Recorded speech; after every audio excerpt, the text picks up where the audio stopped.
know this is taking forever. I know. Ooh, catch the light, catch the light, catch the light. Okay. Did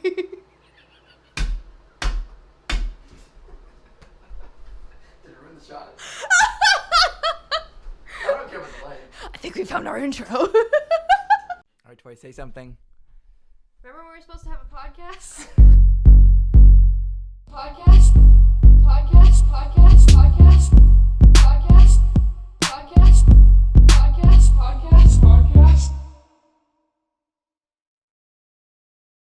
Hello! Welcome to the LEM'n'TEA podcast. I'm Tory, this is Lewis, and this is a different looking wall, kind of, sort of. So, what's the deal with this, man? The deal with this is that we had to change the entire room. Like, we're trying to sell the house, so... Yeah. I guess people just want white, boring fucking spaces. Because I mentioned this last time, but you can better imagine what your home is going to look like, I guess, if it's white, and you can kind of just... I don't know. It looks clean, I guess. I don't know. I thought it looked clean before with the gray wall, but whatever. I guess people just want to imagine stuff going on. The gray wall... So, first of all, I never painted the baseboards, which I was supposed to do because I am lazy. Okay. And the original plan was supposed to be like... I had a childhood room, and the childhood room was black borders with like a gray silver wall. Oh, okay. And that's what I was gonna do. You did most of that. Most. Yeah, the biggest part. But it's gone, and now we have the white wall. So when we tried to set up the space, it took so long. we were setting the space. Yeah. It took a long time because the lighting doesn't look right in here. It's way too bright. Yes. Because it's reflecting off a white wall. Yeah. And it's a little too much. So it's too much by being nothing at all. Right, nothing at all. And so if you're only listening, you're getting a really great description of what the room used to be. But what is the room now? Besides, it's not really a white wall right now. It's actually something much cooler. I'm hoping it'll show up on the camera well. I'm hoping too. But if it doesn't, what it's supposed to be is a like aurora borealis looking effect on the wall from a projector. Yes, with the moon. With the moon. Right here. Somewhat obscured by our slapped on okay, look, LEM'n'TEA lights with painter's tape. I cannot put things on the wall either. Like these bad boys will stay on for miles or whatever the saying is. A pioneer used to ride these babies for miles. Yep. Or you could do the whole like these babies can take so much blah blah blah So we try to bring some stuff back. So like our we don't have the futon. Also, we are in lawn chairs. Very Ludwig. Very exciting. So no futon because that's also being used to show your house because you have 2 6-year-olds and your big actual like living room couch looks like it has been sat on by 2 6-year-olds. So it's not only that, okay? Okay. It's definitely that. but also the fact that the couch was way too fucking big. It took up a lot of the living room. Oh. And so when you're showing a house, you want as much space to be shown as possible so the room looks bigger. Because I have a very small house. Mm-hmm. And you've been in there with them. Yep. We have a bunch of toys and shit in there. Yeah. It feels very cluttered. It feels very crammed. But now you have the futon in there. Now now it feels too empty in the living room. It feels really empty and weird because you know it's a small futon. You can't really fit a lot of people on there. Like 3. Like maybe 3. 3's pushing it. There's been 3 before, I think. But that's pushing it too, yeah. Yeah. So we tried to bring back some of our iconic visuals as well. I have Wonho. So hello, Wonho. In the frame. Hello. You made the joke before that you should just leave Wonho in this house as like a welcome to people. I'll just put him up in the attic. Yeah. We also have Balboa because he fits nicely on the mic stand. That's a great idea. I love that idea. There was a YouTuber or a streamer I was watching who for Christmas he had Christmas lights wrapped around his mic. Okay, we're doing that. Yeah. I'm stealing that. I don't know who it was, but I'm gonna steal it. Shout out to Pezzy.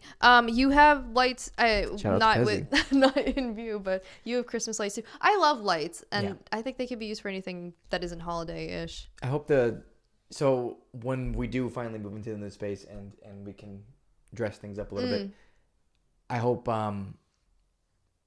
we can work together on like what looks good. Yeah. And, like where it would look best and stuff. Yeah. If you're down for that. Because Absolutely. I'd like to make it a good space Mm-hmm. and just something that, you know, we're happy to see received on screen. And I think this looks cool. Like if we can incorporate this somehow, like it looks cool. We were trying so hard. We were like, okay. And of course I have stuck. Oh no, your sandal. And socks. The house slippers. Yeah. We were like trying to do the lighting for this blank ass wall forever, and then one of our friends suggested a sheet, which you don't really have because they're all packed away because you're moving. Yeah. And then you pulled out the galaxy light, and I think it's really cool. And I know you do it for your streams, twitch.tv/unoLumo. I haven't been streaming, and I probably won't for quite some time. Watch some stuff anyway. Okay. Or follow on Twitter, the same name. But anyway, when you do stream, you have your galaxy light, and it always looks really cool. Yeah. Because I don't have a lot. Because you care about your setup. Yeah, but like, I hope that when I can get back to doing things, like I can actually build out a space that looks unique. Yeah. And that I can actually mount things on, because I was going to put this wall up, and then I put one thing up, and then it fell down, and then it kind of deterred me from doing it. Oh, never give up. When you fall down, you got to get back up again. It would have been a good lesson for me, but I didn't see the lesson in at the time. I just saw, okay, so you stupid piece of shit. This is the second time I put you up. What the fuck am I doing wrong? Okay, so then I guess maybe I should be helping you for for Lemon Tea Setup 2.0. Everyone should be helping me do everything. It's honestly a miracle that I can breathe. Jesus, you know, for the first 5 years of my life, I was on a ventilator. An iron lung. The good old iron lung. The other day, we were over at your house for a fire that your husband put together. Finally. Yeah. It was very great. He actually planned things out ahead of time, and yeah, he did a good job. I have to say he did a great job. But you made a really funny comment that I really loved. You guys have this heated table. Yeah. Kind of like the one that's right here, right? Yes. Except you actually use it. Because you don't have 2 6-year-olds that like constantly like take shit out. And... Yeah. Anyways, so he was underneath there to get a little warm. Yep. And you go, Josh, you look like you're in an iron lung. Oh yeah. Because he had just his head poking out like a fucking turtle. And then he fell asleep, and then I was like, I'm just gonna leave him here, and you were like, I was pretty concerned. And I said, no, he's fallen asleep in weirder places. But, have you fallen asleep under a kotatsu? Yes, you know this.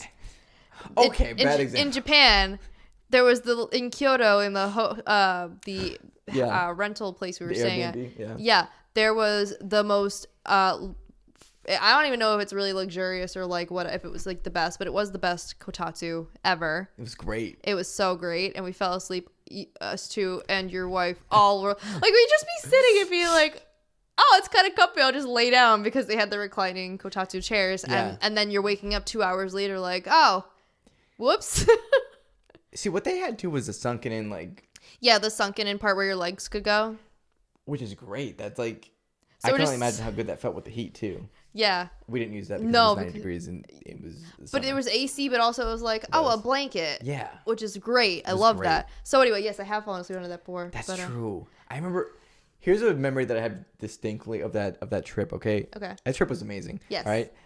But, like, you and I, at some point, I think Ashley wanted to, like, go to bed because she's a creature of habit, right? Like... 10 o'clock every night. It's like she has a bedtime, and it's fine. It's a good thing, I think. Yeah. But, like, we were like, yeah, we're going to go out and, like, check out Kyoto or some shit. Yeah. And I remember looking at you after we had, like, eaten, and we just, like... laid down again. Oh yeah, and we never did. We never did, and we went to sleep. And then we, some point during the night, we both woke up. I'm like, Tory, I think we fell asleep in the living room. And you're like, yeah, we did. And then we both just laid down again. Do you remember that? You guys don't understand when you're walking around Kyoto or anywhere in Japan in July. It was July. It was hot. There were cicadas everywhere. We were also severely jet lagged. Also, yeah, severely. Dragging our suitcases way too big, by the way. Like that should have never. I don't think we've ever talked about this. The Japan trip. It's on the list of like possible. Let's fucking talk about it. We're gonna talk about Japan. So anyway, background is we went to Japan in the summer of 2016. We sure did. Your wife and I separately, but through our town, we have a sister city sort of thing. So every other year, like people from our town would go to the sister city town and then vice versa. So we'd both been before, but of course it was also in the summertime. But so we went again in the summertime. And this was actually right before you guys had the kids, and she turned out to be what, like a month or two along, kind of, sort of. No. Ish. No. Okay, I thought she was early in. No. Never mind. She had we did the whole IVF thing. Yeah. And that like failed like 3 times. And then we went to Japan. Yeah. And then we tried again, and it took that time, obviously. Yeah. Just wild. Mike. So. Bam. But anyways, we went to Japan. It was my first time going. I'd never been. Yes, it was your first time going. I'd never been international too. Like you at least have also gone to Europe. I think. And Ashley's gone to Japan. She's gone to the Philippines. So she's been out of the country before. Canada's technically international. True. Yeah. Yeah. So she's been to Canada too, which I think you have as well, but not before Japan, but okay, not before Japan. But yeah, so we've been places, and so this was a great first outing for you. But yeah, it was a great trip. But also, our suitcases were like the biggest suitcases that we could get each, like one to each, with the biggest suitcases you could get, because it was like a 2-week trip, and big fucking rolling American suitcases. Oh my god, I feel bad now because I feel like we were so obnoxious with these stupid big suitcases. We were so obnoxious. I remember thinking that too. And sometimes like you're on a train sometimes. Oh my god, holding them on the train everywhere. Oh my god. So if you actually did get a seat, right? And you had it, you're holding it between your legs. Yeah. And like pressing down and hoping that the train doesn't. Well, yeah.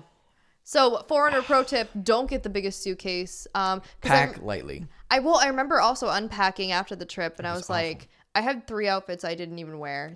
Because I always pack with like an extra outfit or whatever in mine, extra socks and stuff like that. But I was like, but even before, literally the night before we left, I was like unpacking in your apartment because I was like, I don't think I'll need this. I remember you leaving some shit behind, and it wasn't enough, man. It just wasn't enough. Right. But anyway, so yeah, we went to Japan in 2016. It was fun.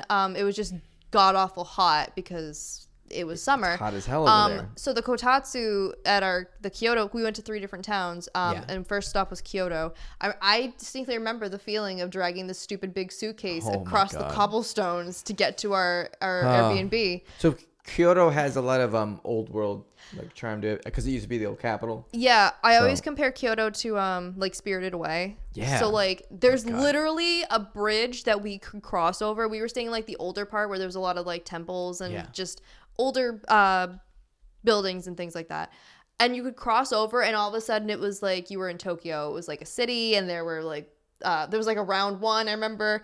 Oh my god, and also the fun part, which I never played, but it was right when Pokemon Go came out. Oh yeah. Which was so fun. Like, that's so fun. Cool. I remember Ashley catching, I forget what Pokemon, but it was like some Japan exclusive Pokemon on Pokemon Go. She was the leader of a gym for a while because we had come from America, obviously. Yeah. And we had a head start on Pokemon Go. Mm-hmm. So like, obviously she played like a month before them, had all these fucking Pokemon, and was like a pretty high level. Yeah. So she like held down a gym in that area for I think it was like a Farfetch'd or something. I remember her going on Facebook or something, and she was like, she was on Facebook and she was like, I got a Farfetch, and all of her friends were like, can you get me one? Oh my gosh. And she couldn't find another one. Of course. But yeah, it was like her first or second night out, and we were just standing in front of McDonald's for 10 minutes as a Pokestop. Amazing. It was awesome, but it was so fun because everybody was doing it, and like literally it had just come out. So have we talked about this before or no? I don't think we've ever talked about Japan. I don't know if you want to make this the Japan episode. No, we don't have to. No, I just was kind of getting into like a little bit of what we did. Oh yeah, we deviated from the Iron Lung, which deviated from whatever else we were talking about moving. It's kind of it's the flow of the. It is, but I remember I see some fake TikToks, which is what I call YouTube Shorts. Now when it talks about like travel tips for when you're going to Japan, and one of them is like, don't bring a big suitcase because it's considered rude. And I'm like, welp. So we were going for multiple weeks. Like it was, two-ish weeks, something like that. It was a little over 2 weeks. Yeah. But I think it would have just been better if maybe we had like even 4 like regular size rolling suitcases. Maybe, or if we could cram everything into just 3 regular size ones, because they were like you could fit yourself in a size rolling suitcases, because it's always like you're that halfway across the world. Be prepared. But also, like, you could get nearly anything you need to in Japan anyway. So if you're missing something, it's not totally a dire situation that you, like, can't just replace it in Japan. So, whoopsie. But our place in Kyoto, too, had a laundromat pretty close by, which I think I used. How to use. Yep.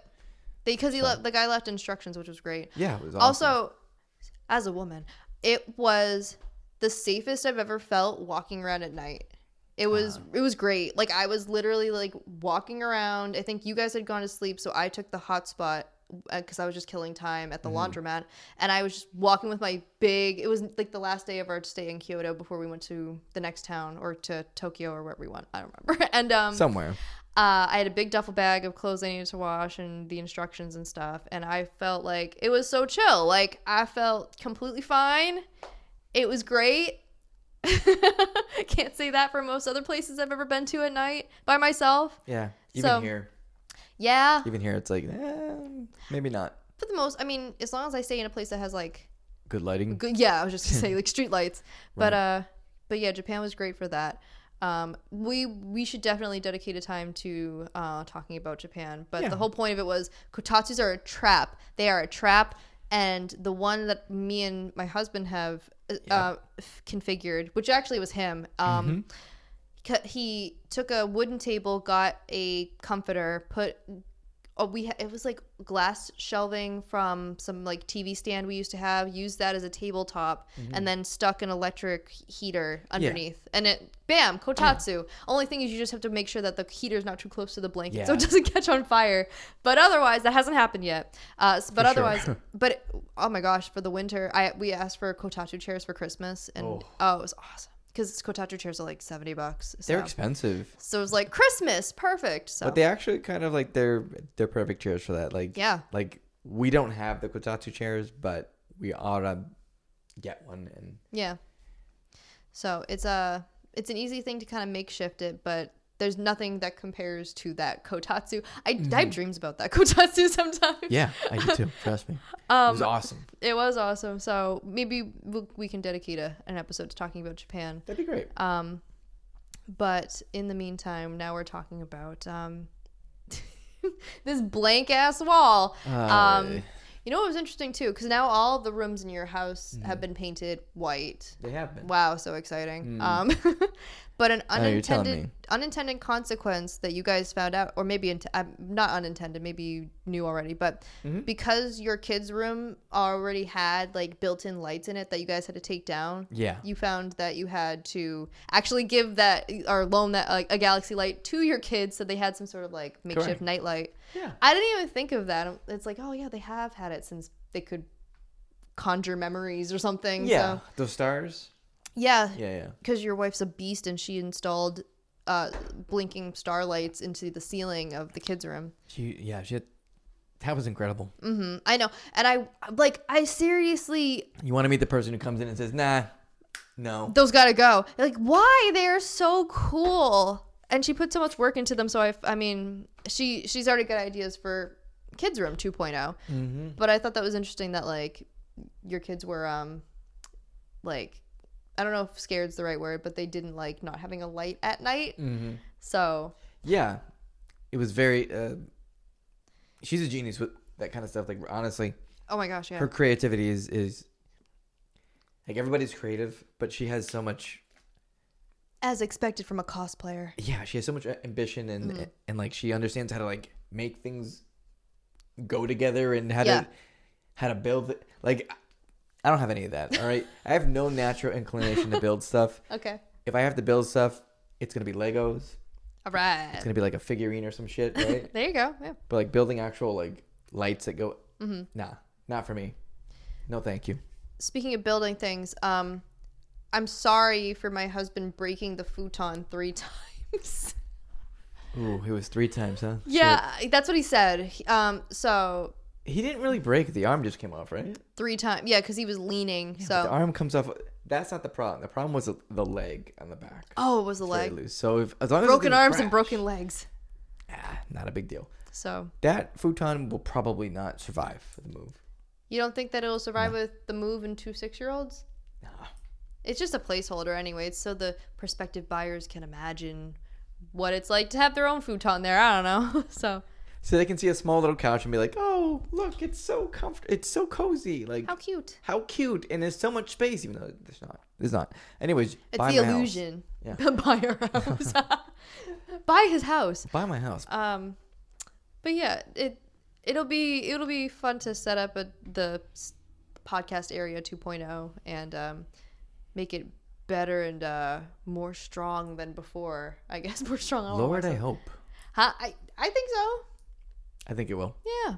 We'll figure it out. Yes. It'll be a project. Figure it out. I already made this joke off camera. Summer Sanders in the show. Figure it out.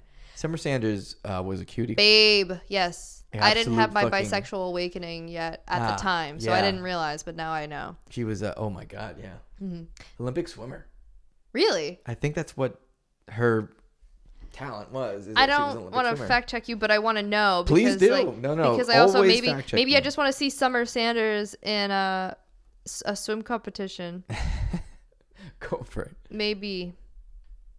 Huh. She was a competitive swimmer and Olympic champion from 1992, which is when I was born. She's so is that correct? Gracefully. Yes. Okay. Yes, it is. She is 50. Yeah, she's aged great. She's 50. No, she looks great. I recently saw her too. No, she looks awesome. So speaking of a bisexual awakening. Oh, can we talk about that? Yeah, go ahead. Well, you can't spell LGBTQ plus without L&T. Hey. Oh, that's pretty good. So anyway, by the time this episode comes out, it'll be Pride Month, and Happy Pride Month. Yay. Sorry. Wow. Hey, Summer Sanders. That helps reaffirm that I am indeed a bisexual person. So that's nice to know. So Happy Pride Month, everybody. Sorry, you were talking very serious and I interrupted. I just said Happy Pride Month. I think that something I've always wanted to do is go to a Pride parade. Okay. I know they have them in Boston and everything. I'm wondering what it's gonna be like. I think now that the pandemic is quote unquote over, so I think things will be more like grandiose than in past years and stuff like that. And I want to see it, but I also don't like big crowds. But I wanted to go. That's a problem. So you can go to two places. Yeah. Obviously, is Boston. You can go to the city, or you can go to the gayest place in the state. Oh yes, and or they would possibly have a fucking crazy one. Yeah, I was gonna say possibly the country, but that's probably not true. But yeah, P-Town, which also I wouldn't go to right now. That one is probably crazier than Boston. Yeah. Oh yeah. Because Boston's just like, yes, here's some queers. Like, oh my God, it's okay, we can say that. Here's some queers. Summertime P-Town travel is not something we've done it, but like I would probably go in like late August or September. That'd be cool. Just because it's gonna be crazy packed. I remember when we went last time and saw the drag performance, and she was out advertising her show, and this was a drag performer who, little did we know, had like 7 costumes on underneath like this big like flowing gown that she had on. That's wild. And she's just like, yeah, it's hot, and she's fanning herself, and I think we were standing there like sweaty pigs, like dying in the heat, and all she has is this little like tiny parasol and a she fan. had like 6 or 7 of those damn changes. Dude, drag queens are like impressive, out of this world. Impressive. So anyway, happy Pride Month, and support your local drag shows, and also trans rights, and also all the other LGBTQ plus rights, and politicians stop caring about children's genitals challenge 2020. That is some gay shit, man. It's so weird. It's so like it's just weird how a group of people who say the opposite really like it really just boils down to they love penis. You care about what's in people's like pants, like you do. It's weird. Fucking weird. Like if you were really like not into any sort of gay stuff, you would be like, I don't really want to hear about that. Not what gender are you? What do you identify as? What bathroom are you using? So you've heard the meme of like penis inspection day, right? No, what? What? Oh, you're a normie. What? Wow. Holy shit. I don't know. So, like, oh my God. There was a meme that it's been going on for years. I feel so out of the loop. That, like, there was this inspection day for boys at school called Penis Inspection Day, where you would be called in by the nurse. All right, I feel like I'm fine not having known about this, considering that have never been a boy nor had a penis. But it was a dumb meme. Okay. Right? It was a dumb meme. Yeah. But it's actually real now. They do that now. And so, why? Because that feels like sexual assault, kind of. It is. Ugh. That's icky. Yeah, no, as a girl, we only had to like take our shirts off and bend over for scoliosis tests. Oh, I remember that. Yeah, that was also weird now that I think about it. What, scoliosis test? Just it was like everybody gather to the gym and to the locker rooms and disrobe from the waist up and bend over. Let the nurse see your spine. I feel like now that you maybe should just go to the nurse's office. It'll take longer. But and also it was like a 5-second inspection from the nurse. They just looked up and down your back and you were like, yeah, now you're good. I'm like, okay, well, I don't really know that scoliosis is determined by someone looking for 5 seconds, but whatever. But anyway, no, I've never heard of penis inspection day. That's so funny. It was a meme. I thought I had read something about like some sort of genital checking stuff. Otherwise known as genital checking day. If not day. Known by penis inspection day. That's so funny. I might cut that part out because I'm not exactly sure if that's real. Okay. But if I find it, I will post a source. Okay. Okay? Perfect. Okay. Sorry about that. No. That's okay. I'm excited to know if it's real or not. Pride is so weird because I'm sure to some extent it's real, like even if beyond the meme, but it's some anti-trans bullshit is what it is. Yeah. But so Pride is weird because we've talked about this in the past, but it is obviously a celebration, right? Yeah. And it's kind of like when these businesses go crazy. Mm-hmm. Yeah. They do like the like, hey, we love gay people. They're really good. Like June 1st, and then June 30th. We have talked about that part. Right. Yeah, because I mentioned that Trixie and Katya had called it rainbow washing. Rainbow washing, I like that. But it's kind of the same for like, I don't know. They do it for every sort of ASMR. Nice. They do it for every sort of well, I was gonna say every sort of minority, like month or week or whatever. Like Black History Month, I think I saw a lot of like, like the fists and everything and things that were like in red, yellow, and green and everything. Wakanda forever. And that's fine. Like I don't have a problem with that. My problem is that it is just for the month. Mm-hmm. So same thing for LGBTQ and Pride clothing. It's just like for the month. Just for the month. Like if you really truly cared and it wasn't like no, it's not a cash grab, I swear, you would have it year round. You'd have it displayed more for the month, but you would have it like year round. So that's my problem with it. But I guess I don't know if Pride clothing's around, a win's a win, except if you shop at Target. Yeah, isn't that crazy? So this is a stupid shit, man. Yeah. Right, this is the whole. It's technically not even June yet, and we are already starting with stupid stuff. Man, conservatives and like people who just don't like gay people are out of their fucking minds. Yeah. It's that is a sickness. Like it's one. I mean, and I don't know. It's one thing to not like gay people or to disagree. It's another thing to like shout it from the rooftops and impose your beliefs on other people. That is. I don't know. And make like all these threats of like, if you do this, we're gonna boycott the store or whatever, right? Like, which is what happened at Target. Which is what happened at Target. So they did the same thing with Bud Light too. I mean that whole which was such a nothing thing. Yeah.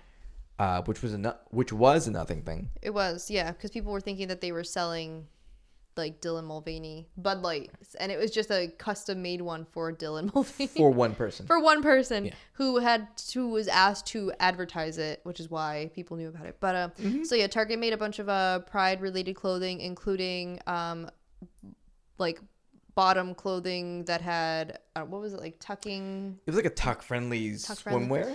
Okay, yeah. Right? Mm-hmm. Obviously aimed at the trans community. Yeah. But there was some lady who like made this TikTok about it. It went viral, and she was like, "Oh my god!" And she like picked up the swimwear that had that tuck-friendly option, mm-hmm. and she was like holding it, I guess, by the children's section and being like, "Yeah, they're selling this at Target, and they're specifically like it's in the kids section." Was it actually though? I wasn't sure of. But I mean, it doesn't matter. But I was just wondering if it was like a rhetoric thing or if it was actually for children. You know what's a tuck-friendly option? Any fucking underwear you own. Right. Okay, because let me tell you. Spanx, ladies. How about some Spanx? Spanx. So it's a tuck-friendly option, okay? Mm-hmm. I don't know why it's anyone's fucking business and like why they even give a shit about it. That... Specifically because it's like it feeds into their narrative. Like everybody is trying to trans your kid. Mm-hmm. It's such a weird thing to say trans. How like to that. trans your dragon. Wow. Could be a title, maybe. Happy Pride. Happy Pride. Well, so not cool, but like a good response that I had seen to it was from Lil Nas X, who like went through Target and he like found this shirt that was like, "Too cool for school. I won't let Target ever say that my son is too cool for school. He's going to go to school and study." But it's kind of things like that where it's like, it's just a piece of clothing with a saying, and you could easily just like skip and bypass it. It's what I say for like banned books. If you don't like what the book is talking about or what it's advertising, don't read it. If you don't like what clothing says, don't buy it or don't wear it. The ultimate irony with it is, when conservatives say shit like that, though, it actually happens. So, like... yeah. When the progressives or, like, when the left starts saying, like, "Oh, we're not going to do this," it never happens because it just doesn't. Like, no action is taken. But two idiots on TikTok are like, "Wow, Target did this." And they're also selling a pin that says Satan loves the gays or some shit like that. Wait, did they? I don't fucking know. Huh. That was, like, what somebody claimed. But they do this dumb shit, and then companies cave, which is so stupid. It's fucking stupid. I read something that, like, I mean, Target's, I forget if it's their stock or their sales, but something tanked with that this week because of this whole, like, pulling back on the Pride clothing because they ended up listening to the people complaining, and it never works. And it's weird, too, because Target has multiple times publicly been like, we are inclusive, not just of, like, LGBTQ plus people, but like, they always had, like, models with Down syndrome or disabilities or whatever. Like, they were, like, or, like, you know, real women with stretch marks and whatever. Like, very, like, inclusive stuff like that. So it's weird. I don't know. It's just weird that this is, like, and they've advertised Pride stuff before. This is, like, not the first time. So... About that. Okay. The reason they did it was because they said it was for the safety of their employees, right? Because they were getting threats. They were getting like actual death threats. Okay? Yeah. And I get that you want to protect your employees, right? You know how you protect your employees? By protecting your employees. Yeah, exactly. You protect them with, I don't know, security or something like that. Like, a lot of people brought up the fact that, like, Target has protection for toothpaste. Like, yeah, like you can't get a tube of toothpaste without like having it unlocked or like secured. Razors and stuff like that. Dayquil. Yeah. So like, I don't know. You guys clearly can figure out something for that, so that way, I don't know, some person who desperately needs toothpaste doesn't steal it. It's like how that reminds me of restaurants that are adding gratuity beforehand because they want to be able to like have better tips for their like wait staff. Yeah. When really the real answer is to pay them a more like livable hourly wage. I know. It's like a weird roundabout solution to a problem that doesn't actually solve the problem. So them saying that they were doing it to alleviate threats. That pisses me off so much, man. Like that whole like, oh yeah, we're putting a gratuity thing because like, yeah, sure. I don't mind tip. Like, I'm going to tip them anyways. But I want to be in charge of. Yeah. Like if the like I've never not tipped anybody, but if the service has not been great, and I like to think I'm sympathetic with wait staff. Like sometimes they can have a bad day or it's really busy or whatever.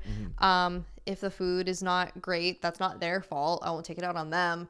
But I've never not tipped anybody, but I have reflected how I feel the service was based in the tip. So I don't like somebody coming in and just adding, I don't know, like an extra $2.50 or whatever to the bill. Just the fact too that it's gonna piss people off, like just seeing it. So they're just gonna not tip, and then that. And our tipping culture in America is already so out of control, I think, anyway. And it's all just to like justify like, oh no, it's going to the wait staff so they can have more money, when the easy fix is like staring right in front of people. You're Dunkin' Donuts.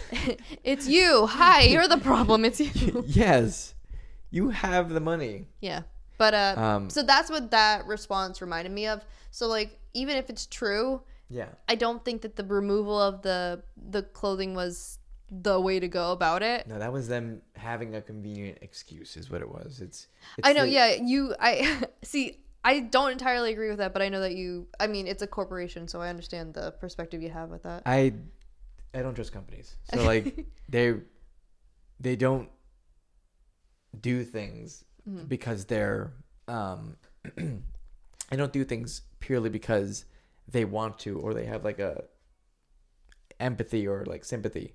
They do things because they're a corporation and they make strategic moves. Yeah, that's my point. Is like it looks good to say that you're gonna protect your employees, but it was also really convenient to not have to do anything for Pride. Yeah, and I remember I thought that they said they just pulled some of the Pride. I'm calling it Pride wear. I'm assuming when they say that they were talking about the things that were being scrutinized on TikTok, like the tuck-friendly clothing or the binding-friendly clothing. But I don't know. It was just a really kind of weird, odd, and all-around incorrect way to go about it. And you said what? That they were still getting threats anyway? So they pulled their stuff. And then, like, I think it was yesterday, May 26th. It was in Layton, Utah. Okay. There was a Target there. They had to evacuate the staff because of a bomb threat. Wow, it's going great. Yeah. Good job. You did it. It was really all that Pride merchandise that made the threats. I've been seeing this uptick too in people who are doing like children wearing rainbows or like wearing rainbow face paint, like makeup, and people being all in a fit about, why are you putting that sort of you're indoctrinating your kids? It's a rainbow. Like, trigger warning for you if you look up at the sky when it's raining. I'm so sorry that a literal act of nature is triggering for you. That existed well before like it being associated with Pride was even a thing. So I don't know. God forbid kids wear colors, I guess. Yeah, God forbid it. That's right. God should forbid it. You're definitely right about that. Ew. God forbid. No. This sinful act that you do. I just don't see why people care. Sinner. Who cares as long as it's if you're polyamorous, but consenting adults. It's the dumbest thing because like everyone who like, I feel like every time there's like some politician who even like comes out and says something like anti-gay or anti-LGBTQ, right?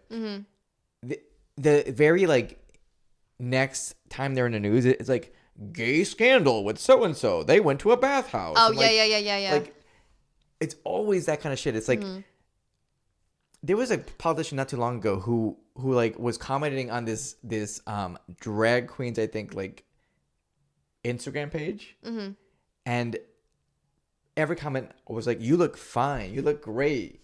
Yeah. Like, oh, I love the way you look. Like, and then they went hardcore with the and LGBTQ shit, and then they had to make up some bullshit of like, no, he's just a really prolific commenter. Because God forbid you be honest. God damn. God forbid. Haha. God forbid. I mean, it always seems to be that the loudest people who are against like things like gay people are often maybe the most self-hating. It just sucks that they take it out on other people instead of dealing with their own selves. I think people just need to go to therapy, man. Just fucking go to like a counselor and talk to people or whatever and sort that shit out. Yeah. Man. Like, talk to people who are trained, not like 4chan bullshit. QAnon. Yeah. So anyway, happy Pride, I guess. Anyway, we got the bisexual lighting up here, so if it shows up. Well, if not, just put a bi flag right there. We're 2 bisexuals sitting in lawn chairs.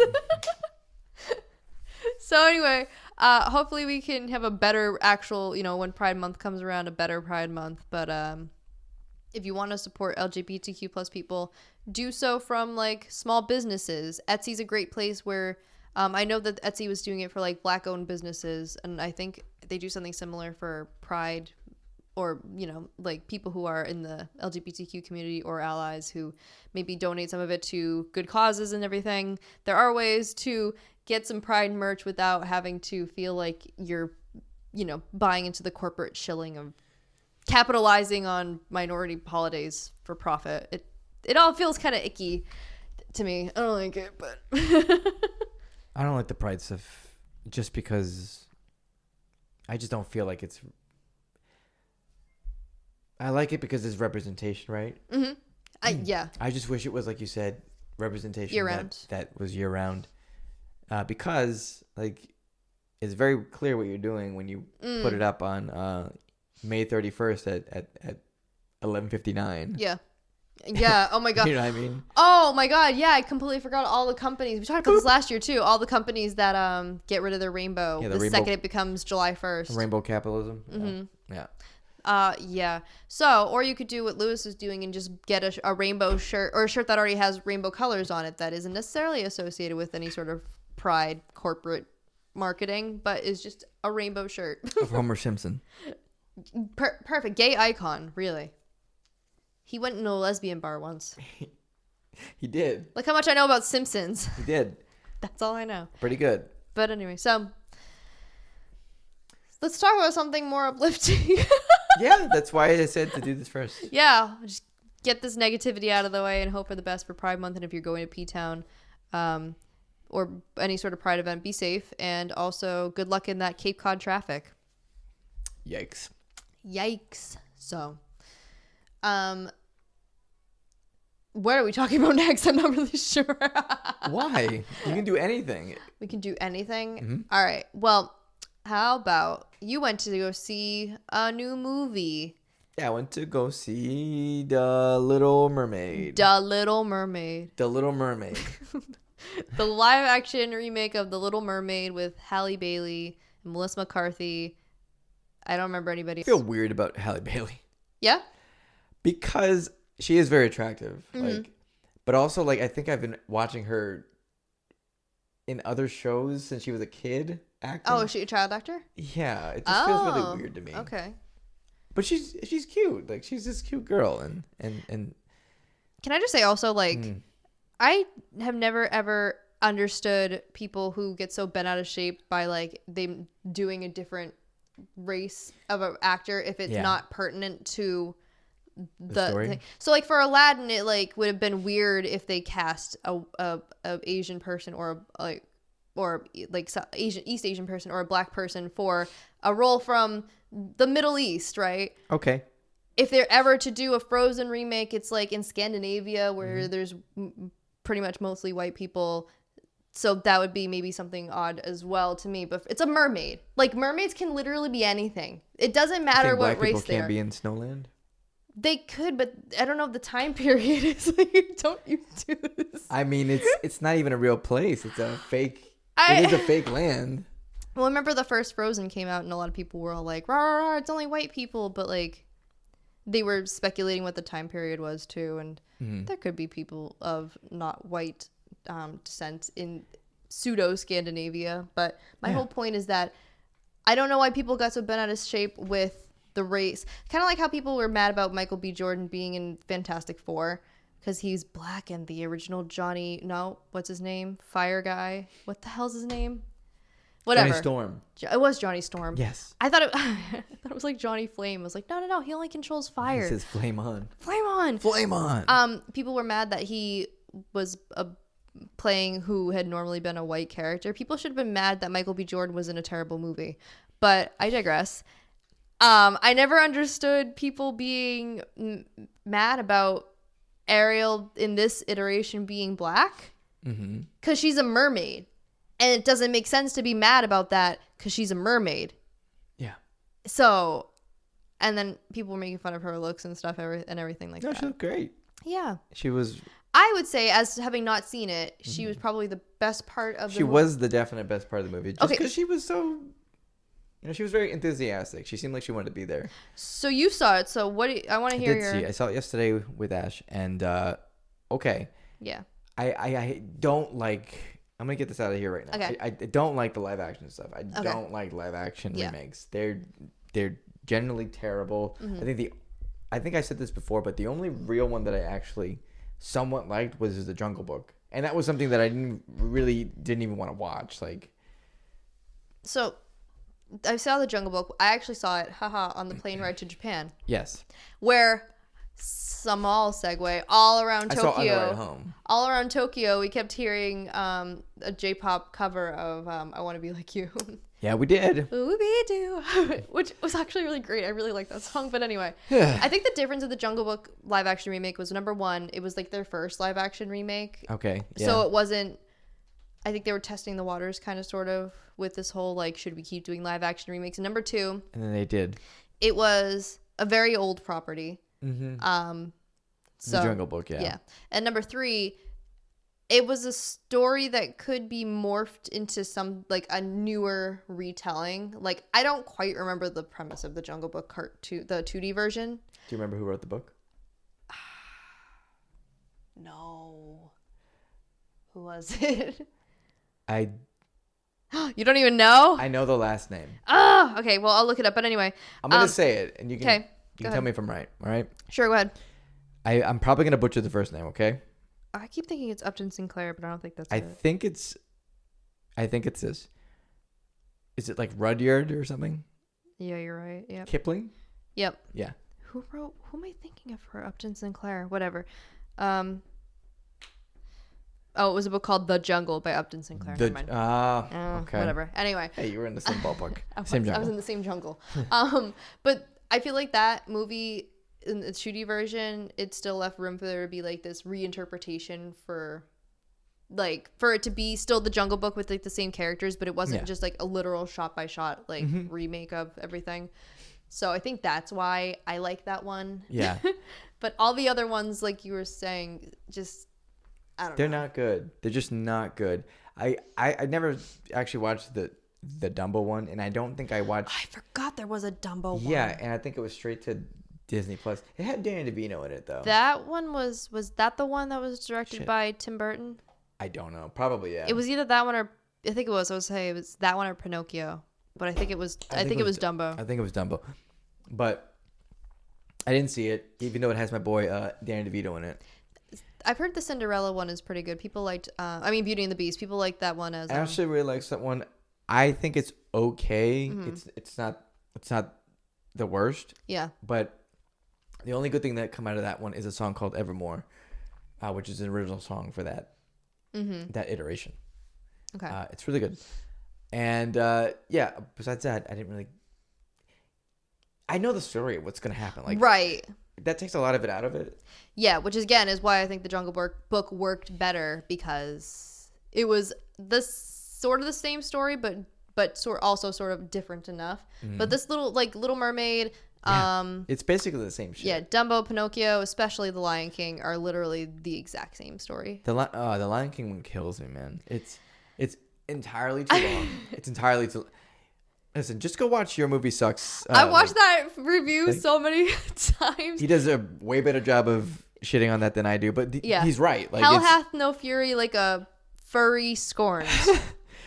The characters are just so soulless too. Like that's the thing. They just don't look great. And, but so at least the Little Mermaid can say there were real people for the most part.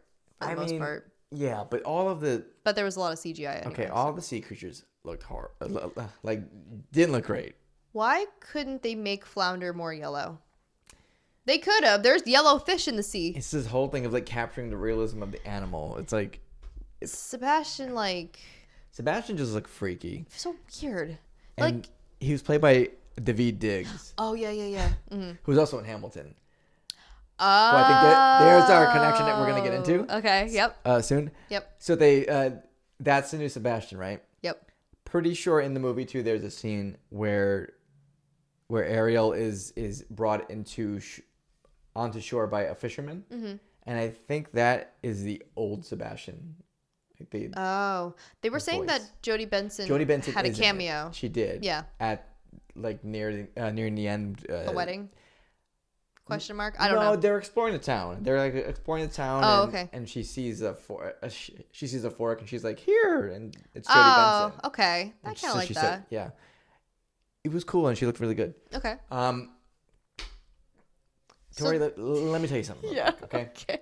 This is gonna be a disaster. Spoiler alert, I guess, if you really care to see it. But if you've seen The Little Mermaid, the 90s or 80s version, you're fine.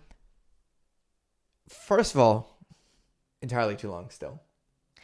Yeah, I don't know what it is with I miss movies that were just I miss 90 movies minutes. That were 90 minutes. That's the sweet spot. It's so good. Too long. All the beats are pretty much the same here. They do change a couple things, which I'll get into. Mm-hmm. They added some original songs, which were not good. Like every original song was not good. And then I showed you this other one that was really fucking bad. Okay. God. It was. It's so. When I told you yesterday that it was the worst song I have ever heard in my life, you're like, "Oh, that's so dramatic." Like, well, I thought. God. Well, I didn't know if you meant ever or just out of all the Disney songs. Probably ever. And you said ever. I was like, "Oh shoot, I have to check this out." And you sent me a link, and oh my God, it's painful. It's so painful. And I showed Josh yesterday too, actually, because I'm like, "Oh my God, I gotta have you," because he likes music. He's not as into music as you and I, but he likes music. And I was like, you gotta listen to the song. It's so bad. And I played it for him in the car, and the first 10 seconds happened. He was like, oh, this sounds okay. Cause it's just the instrumental where it sounds like Caribbean or, with the steel drums and everything. Right. He's like, kind of sounds like a Mario underwater level. And in the middle of saying that, Aquafina's screechy voice comes on and he goes, oh. Oh. Like, not good. So it's called Scuttlebutt or whatever. What's it called? I have it up. That's exactly what it's called. The Scuttlebutt. It's really bad. I was reading the comments too. They are hilarious. I haven't read any of them. Okay, so also this currently on Disney Music Vivo has 293,000 views, and you can't see dislikes anymore, but it's only got 4,000 likes. So that's my indicator there. Top comments are this is fire on mute. This song makes me want to go to the bottom of the ocean and stay there. This song is amazing. I use it as an alarm clock, and I wake up an hour earlier to avoid it ringing. And many people saying that they're going to use it as punishment for their children. It is that bad. It is that fucking bad. And yeah. So first of all, you have Aquafina's as weird Scuttle. Raspy voice, right? Yeah, and it's and that's fine, but it's also when she's literally going whack whack. Shut up! It's not so much a voice. Just shut up. Because she is a musician too. Yeah. So she's fine in that regard, but she's also doing the voice of this bird. Because she's Scuttle in the movie, and it's not only horrible, but it's also lyrically horrible. There's actually one part I liked from it where she was saying what do humans do? They press their lips, and then it was something. It was I have a beak, so I'll just peck your cheek or something like that. And I was like, that's kind of clever. But then the rest of the song is bad. That part literally makes up 6 seconds of the song. So I don't feel the same sentiment that you do. That's fine. I think the whole fucking thing is horrible. Well, you saw it in context too. I only heard the audio, and I'm sure seeing it visually probably didn't help your God no. your view of it. If I could be blinder, I would have chosen to be blinder. Blind, deaf, and out of the theater. And my boy, I'm pretty sure. I'm almost 100% sure. Actually, I am 100% sure because I read an article yesterday that blamed him. Lin-Manuel Miranda. All right. I hate this motherfucker. Okay, let me tell you why. All right. First of all, he made Hamilton, right? You already don't like. You've never seen it. I will never see it. I'll just show you later the one video that I think of every time I hear of Hamilton. It's nothing to do with Lin-Manuel Miranda. I promise. You may like it, no, but I won't. No, you will. No, okay, I swear it's like a parody thing. But anyway. Okay. But so if that's your number one. He made Hamilton, okay? And the reason I dislike Hamilton, okay? Yeah. Don't let me forget where I am here. No, go ahead. The reason I dislike Hamilton and him in general is because he made the show. It's whatever. It's a hit, right? Like a huge hit. Everyone loves it. Are you talking? The Broadway show? Yeah. Oh yeah. And that's fine if you're like, I guess, into Broadway, right? I'm not particularly into Broadway, but people are like, oh, no, this is different. You're gonna like this. So you're a music guy, right? I go, yeah. And they go, oh. They go, you like hip hop, right? I go, yeah. Oh my God, yeah. I totally do. I've been listening to that since I was 7 years old. Yeah. And they go, I've got this show for you. You're going to love Hamilton. And then like I went and I think I listened to like one clip of Hamilton on TikTok or some shit. Yeah. It is some of the like the corniest fucking lyrics. And it kind of has to be because it's about like, I don't know, old white men. And it's just, I don't know, man. It's so, it's kind of cringe for me. Yeah. That's what I'm saying. Yep. For me, I get the cringe. The cringe. The cringe. The cringe. That's the subtitle. Hamilton, the cringe. So one is that. Okay. Oh, yeah, we're still on one. Sorry, go ahead. Yeah. Two is the fact that this asshole is in everything now. He writes all the fucking music for Disney. Yeah. And it works for shit like Moana. Oh, did he write the music for Moana? He did. That wasn't bad. I liked the music in Moana. It's fine. Yeah. He wrote the music for Encanto. Oh, okay. Yeah. I like that too. It works with that shit, okay? But not with like, hey, yo, I'm the fucking leader of the Continental Congress, dog. Like, ew. That's not actually. I know that's the general vibe of it. You know what I mean? Like, yo. It's me, Hamilton. In his house. In the White his house. Wait, was the White House a thing? I don't remember. Whatever. Yes, it was. Anyway, whatever. Anyway. So, yeah, you don't like Lin-Manuel Miranda. Just because I think his shit is kind of like corny. It's just corny. It works in certain areas. It's not my style. It works for certain people. It's not for me, right? He wrote the fucking music for at least that song. And I'm pretty sure he wrote the music for another part of the movie that is also an original song and it's also awful. Oh. It's two so for bad. 2. All right. So bad. Anyways. Yeah. Okay, so. CGI looks pretty bad. How did the underwater physics look? They were kind of fine. Like, okay. It was just the character design thing. So do you know who played Triton? No, actually I don't. Javier Bardem. Oh. He was that guy from No Country for Old Men. Yes. He looks crazy here. Really? Oh, I'll have to look him up. I don't remember. I didn't know that. I almost didn't recognize him at first, and I'm like, oh shit, that's who it is. Okay.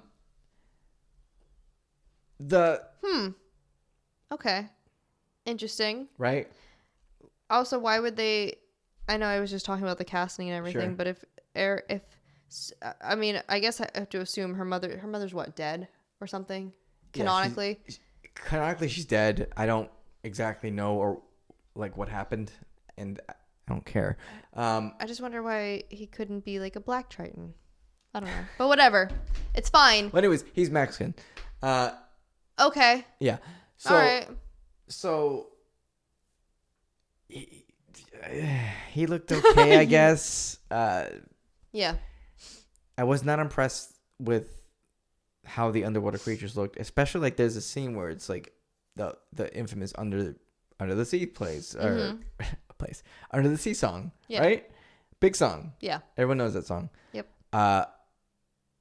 In the cartoon, they're like, there's all these sea creatures, but they're playing like instruments. Like obviously, but that's not realistic. Can't do that. It's not realistic, so they're not doing that. Yeah. So it's not. It's just kind of boring, and then there's just Ariel surrounded by these various sea creatures. Fish. Yeah. Fish. It didn't look good, is what I'm saying. How was Melissa McCarthy as Ursula? She was okay. Okay. I mean, I didn't have any high hopes for that, so. She was okay. Okay. I think people have been complaining about the costume that she's in. I haven't really paid much attention to what they've said. I'm saying okay as a very, very, very generous baseline from Melissa McCarthy, because generally I can't stand her in her movies because she plays the same role. Yeah. It's just kind of annoying. Mm-hmm. But yeah, whatever. She was okay. So how do you feel about the movie overall? Too long. They tried to do some stuff here and there, which was okay. There might have been a couple points where I was into surprised or even into it. Mm-hmm. Which is fair. I mean, yeah, it's gonna happen, right? Yeah. But I didn't know why it existed, because it's like, I'm just not into the live action remakes, man. They're never as good as the cartoon. Yeah. And I'm not just saying that as somebody who's like, I'm a 90s kid and I grew up with these cartoons. Like, no, they're just objectively better. When there are reinterpretations of the source material, I think they're really good or better. So like Jungle Book's one, Maleficent was another one. Oh yeah, that's right. Right? Yeah, because I was like talking to Josh and I was like, what other live actions have they done? Because he's like, they haven't done Snow White yet, but they did kind of. They did Mirror Mirror with Lily Collins and Julia Roberts. Yeah, but I don't know that one's Disney or not. And then they had like Snow White and the Huntsman, which I don't even know what that one was about. It had nothing to do with anything Snow White. It was... But I don't know. But Peter Dinklage is in the Mirror Mirror one as well. I think it was either pre or during. No, it's been during Game of Thrones. I can't remember. But anyway. Didn't know that. So, and then there was Cinderella, which I never watched either, but I heard there was Enchanted, which wasn't a remake, but it was kind of like a cool spin on. There was Alice in Wonderland, which I actually liked the first one. I don't really like the second one, but I liked the first one. I don't know if I even saw the second one. That's a Tim Burton one, so it's all like, because Johnny Depp's the Mad Hatter and everything. Yeah, no, that I know. Yeah. I definitely saw one of them. I don't remember which one. And then, but Maleficent was, it was kind of a retelling of Sleeping Beauty, but from a different perspective. Yeah. Yeah. So when it's a reinterpretation and you're not literally just doing a shot for shot remake of the property, it's good. I think it's good, and I think, or at least it justifies why it exists. Yeah. Because otherwise, why do we need to remake The Lion King if it's literally just shot for shot? Why do we need to remake? I don't know if Pinocchio is shot for shot, but there didn't seem to be. Did that come out already? Yeah. Oh, it did. Yeah, Tom Hanks was Geppetto. All right. Oh, Joseph Gordon-Levitt's the voice of Jiminy Cricket, which is a very interesting choice because he sounds terrible. Oh, no. Yeah. Was he doing the accent too? No, but it just doesn't sound... I'll have to find some clips. He doesn't sound great. I'm sure, and I haven't seen Dumbo either, but it's just sort of one of those things. When it relies a lot on CGI animals, minus the Jungle Book, which I think was okay, it just doesn't look right. No. And not that I want there to be like performance elephants in live action remakes, but like sometimes maybe things just don't need a live action remake. If there's a big animal ensemble cast, maybe we can just keep it to 2D and not have like any sort of massive CGI budgets or anything, you know? But yeah. I agree with that. But yeah, and the problem too with the music, I think, because I think Aladdin also had. Well, and Aladdin, I didn't hear great things about either. I did. Oh man, I watched a little bit of it during early COVID. Yeah. And man, I was not impressed with it. And the problem. Will Smith kind of sucked at the role. And I know that they picked him because he was basically at the time, the kind of the equivalent of like a modern day sort of Robin Williams, like funny man, sort of versatile, like. Maybe on this, what is the word I'm thinking of, like on the spot actor. It's not the word I was thinking of. Improv actor maybe. All right. But yeah, he wasn't great in that. And so the problem that I find is that because they're doing these movies so far from the original ones, when they make the new songs, it's not the same team working on the songs who are writing the new ones. So it's like when they made the original, they had the same people and the same time period working on these songs, so everything sounded cohesive. But now it's 2023 and you're like throwing Lin-Manuel Miranda into this thing that's at least 30 something years old. for this new live action, and it's not going to have the same sort of essence as the other song, so it's why it sounds so like that Scuttlebutt song already sounds dated before it even had time to exist. It just there's some songs like that one original song from Beauty and the Beast. I'm sure that can be hits, but for the most part, I feel like there's a lot of misses with the newer Disney songs. Yeah, because they try to appeal to like a newer audience instead of trying to be timeless, like we hold most Disney songs in regard as. There's like there's a reason why they did so well. Like you can watch a Disney movie now, like a old animated one, and it looks great. Yeah, it still looks great, still holds up. Like you're not gonna be saying the same thing for these fucking like CGI's definitely come a lot farther than it ever has, but it doesn't have that timeless look to it ever. So so that's why I don't like this whole thing about like nobody wants 2D anymore, or it's like juvenile or whatever, because Japan's doing pretty freaking well with filming everything in front of a animated fucking green movies. screen too. That shit's awful. Love practical. Like one of the reasons I really like The Mandalorian is because like Grogu's actually a puppet. Like he's a real existing thing. I love practical effects like that. So build sets, man, fucking build sets. Like you got to do green screen for some things. Obviously, yeah, of course, but not for everything. But if you're gonna use a green screen too, like maybe use another thing that's also like a prop, and that's like a built to scale, and it's actually kind of real, and so it kind of looks a little bit more. Well, that's what they did for the Star Wars. I've never seen Star Wars, but and it was blue screen before. And they had little models, but they had it against a blue screen because it's like they can't just launch it into space. So, but it was a mix of practical with green screen or special effects. Do better. Disney do better. Do better. And I heard they're trying to make a Moana remake too, a live action remake. That one puzzles me because that movie just came out in 2016. So why? It's not even, it's not necessary. Like who doesn't remember? It's like, do we not know what happened? It was a couple years ago, guys. Yeah. It was 7 years. Is there a Disney movie that you think that hasn't existed yet as a live action that you think would be good as a live action? This is a good question. Hang on, let's think about it. I know there's a lot of Disney movies. I think I don't have any out right off the bat, but I think ones where the protagonists and most of the ensemble cast are not animals. Yeah. So because I'm like, I really like. We were talking about the Fox and the Hound earlier, and I really like that movie. Animated. Yes. It probably would be horrible if it wasn't. I might have an answer.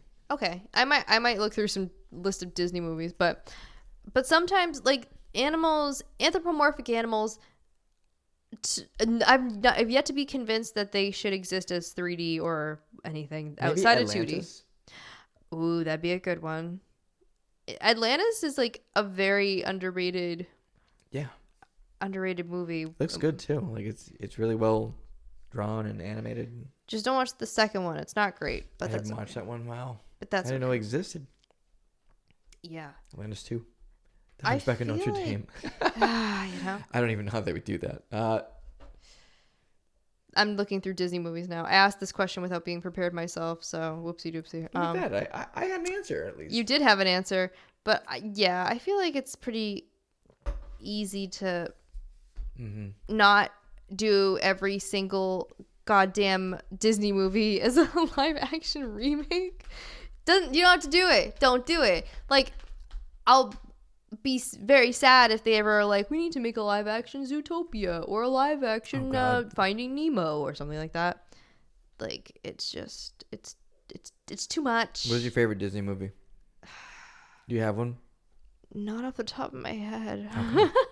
Actually, a live action Disney movie I really like, which I forgot, the 101 Dalmatians. The older one with Glenn. That happened a long time ago with Glenn Close. Yeah, that one was pretty good. Yeah, I only saw bits and pieces from Ashley actually of the Cruella movie, so I can't speak too much on that one. I actually like that movie. I've heard that one's okay, mainly because it doesn't totally center around dogs. Yeah, it's just people. And it's a remake. It's a rework of of the property rather than being a retelling of the thing. You get to see the human behind Cruella. Like, it's actually pretty good. And same thing for 101 Dalmatians, the 90s one. It was kind of the same story, but there was a lot of new elements to it. Dalmatians were in the 90s, man.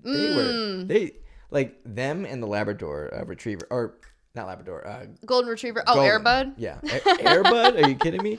And all the dogs from Homeward Bound. Mm-hmm. That's another one. I'm sorry. Oh my god, I loved the Homeward Bound. It's kind of sad, man. Oh, we can't do those much anymore because I don't know, animals working or something. But yeah, I'm just going through. I'm sure they're gonna do. Do they already do a live action Pocahontas? I feel like that might be one of the next ones. Yeah, they haven't, but I'm sure that was it. That's probably in the works. I'm guessing. They did a live action Tarzan, but it was kind of like a gritty sort of one.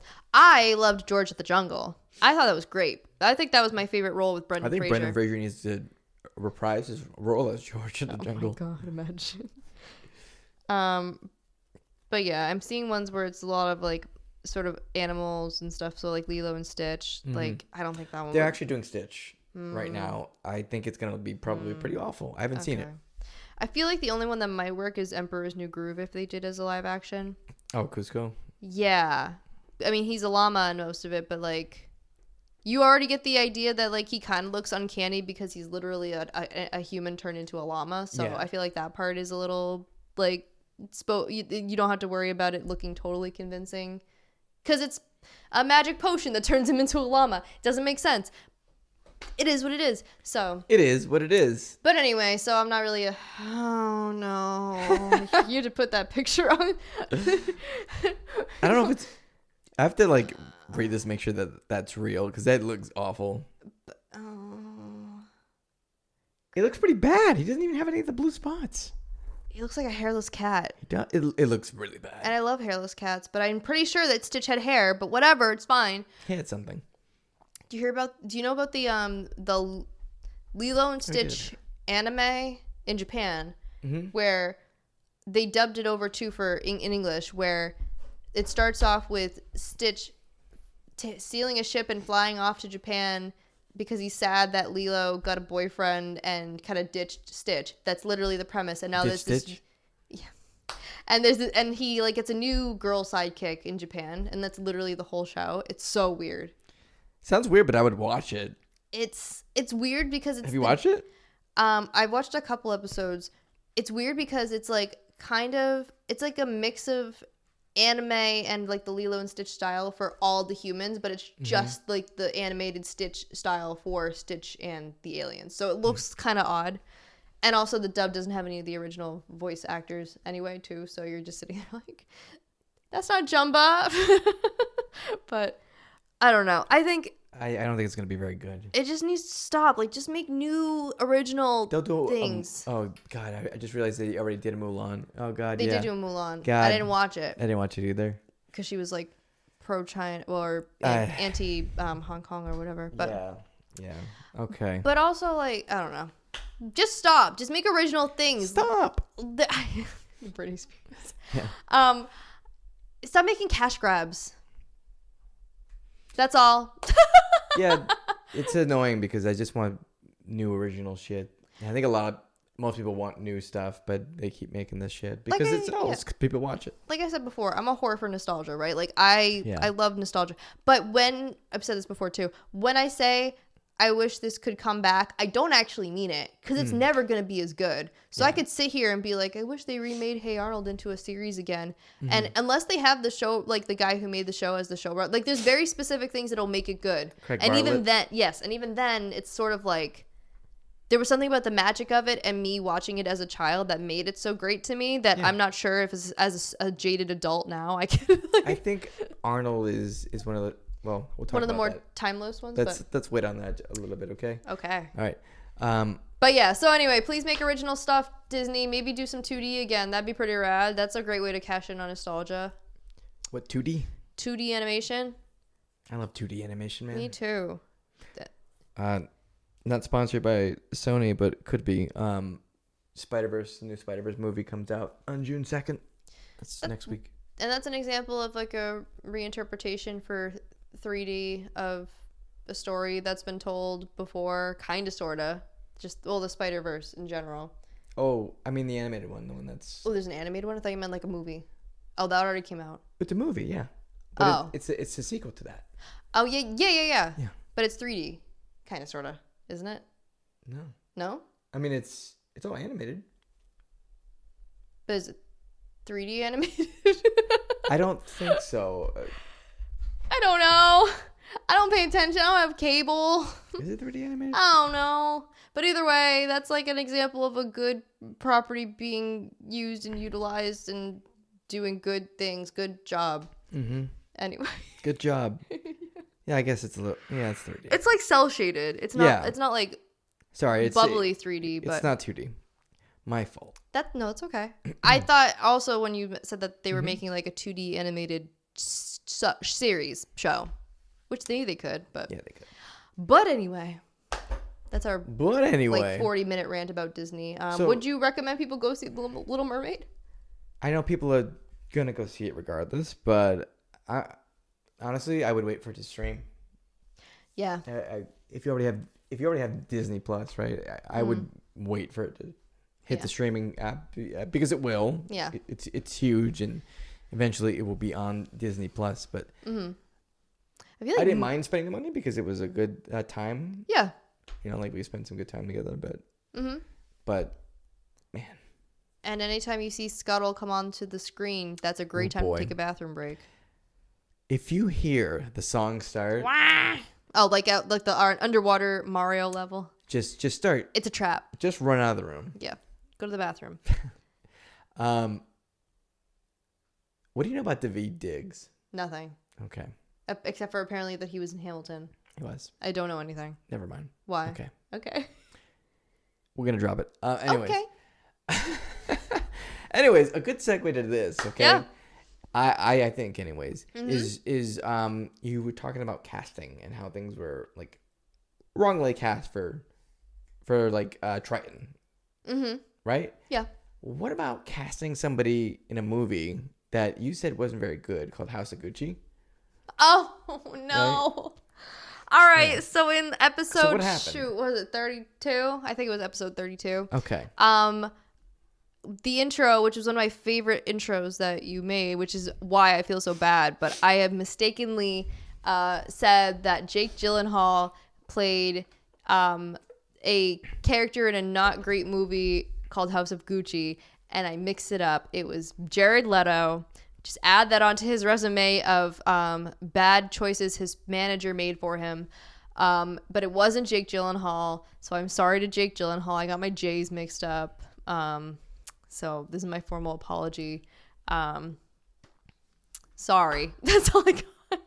And Jared Leto, either way, it's a horrible movie, and that person was miscast, and it was a mistake for anybody to tell Jared Leto he should take the role. Jared Leto. Stop acting. Not Jake Gyllenhaal, but yeah, please make music. I liked your music. Can you go back to music? I don't really care for your music, but it's better than your acting. Or at least if you're going to be an actor, please stop being a character actor, because you're not good at it. Minus that one in, was it Dallas Buyers Club? I thought he was pretty good in that, but I think maybe he should try playing more person like himself in the future, maybe. Oh, you mean a cult leader? Is he a cult leader? Kind of. Oh, the 30 Seconds to Mars cult.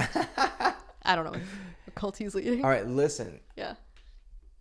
I'm just saying he has a retreat that he hosts. I don't know if it's yearly or whatnot, where he goes to an island with a bunch of people and like meditates and shit with them while wearing a white robe. Like Jesus. Kind of, yeah. Sure, perfect. Okay, great. You know, Jared, Jesus, same amount of letters. Start with a J. Conspiracy theory. Anyway, I'm sorry, Jake Gyllenhaal. I'm not sorry, Jared Leto. This is the end of my apology tour. Cool. Let's jump into something else.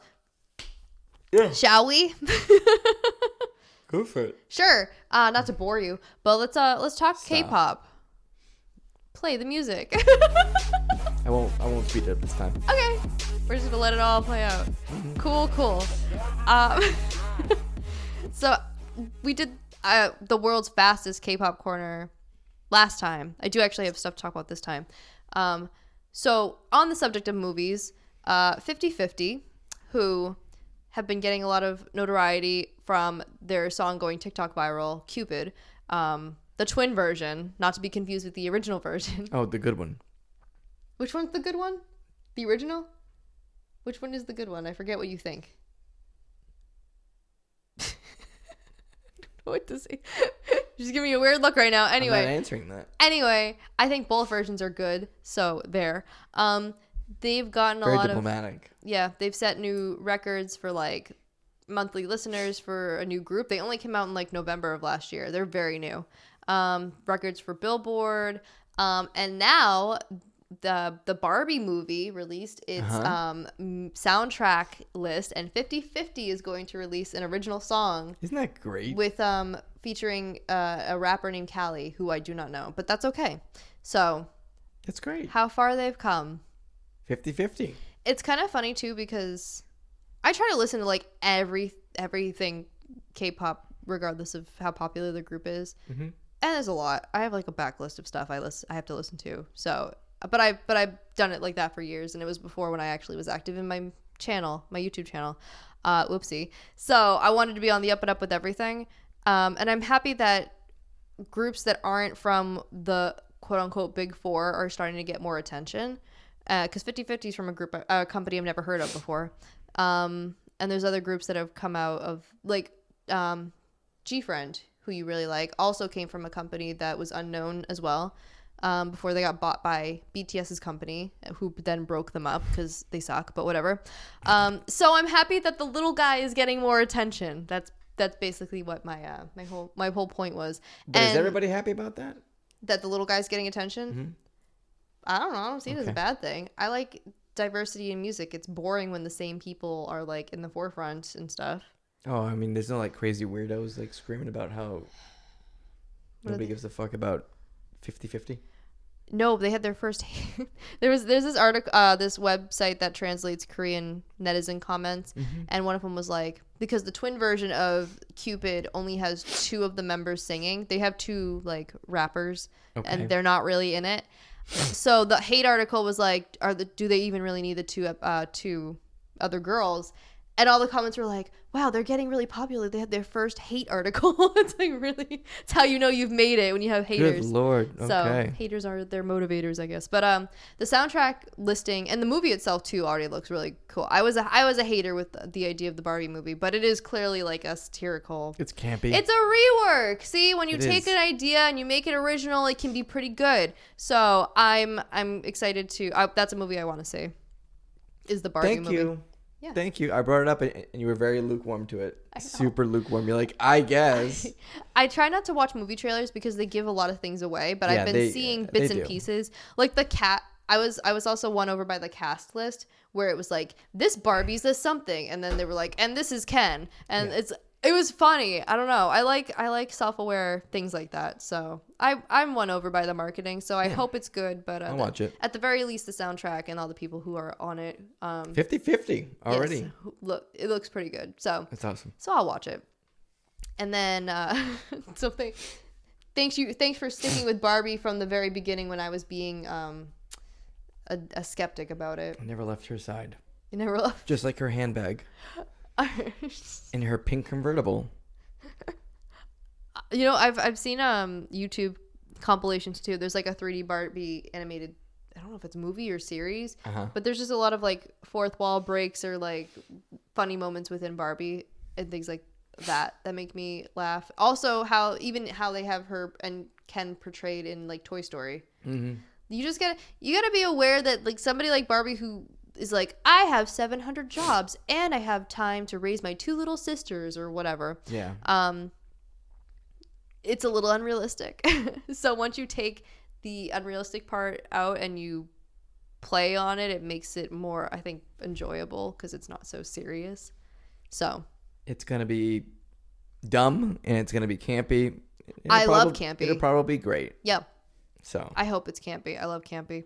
Ryan Gosling looks insane in a really great way with his platinum blonde hair. He looks crazy. It looks awesome. He's very bronze too. Perfect. Exactly like. Just like Ken. I'm predicting too if they are.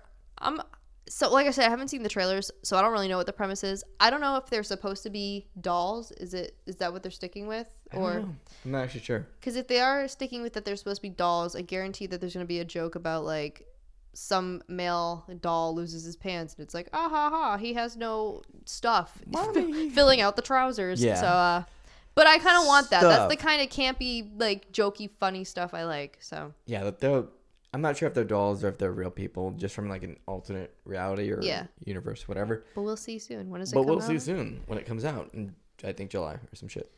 Oh, July? Wow, they're advertising really early. Or maybe it's June. I don't know. I don't know shit. Don't listen to me. Barbie movie. The movie for Barbie. The movie for Barbie. Yeah, July. Wow, they are advertising it really ahead of time. Yep. It's also produced by Mattel, which is funny. Also, Margot Robbie. Oh, yeah. Margot Robbie. Let's talk about Margot Robbie. Whew. What is there not to love about Margot Robbie? Not a lot. I actually didn't mind her portrayal as Harley Quinn either. She's a good Harley Quinn. She's fine. She's great. She was just let down by everything else in the movie. Yeah. No, she does have an issue there, but like I think she's just, I don't know, I like her. She's one of Australia's greatest exports. Oh my God, she is. Oh.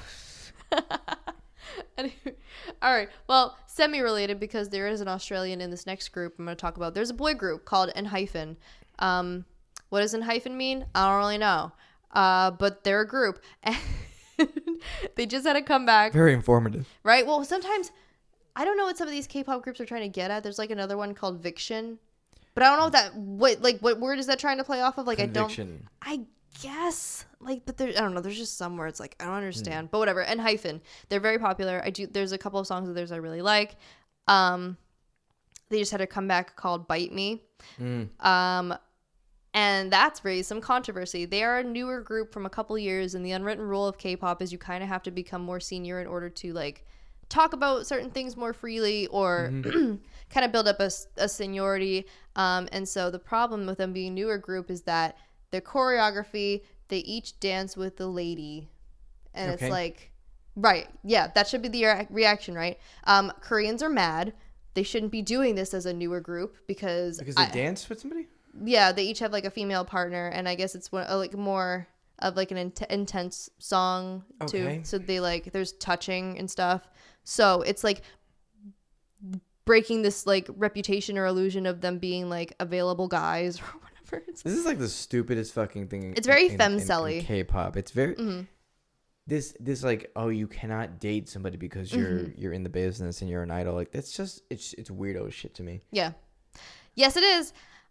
So there's been this big like sometimes when Korean fans want to protest something, they rent LED trucks that to sit outside of the company and display whatever message that they want to display to the company to let them know their displeasure. So Korean fans rented some LED trucks basically saying like that they want the choreography changed. They don't want them to be dancing with any girls, and that they found it disrespectful or whatever.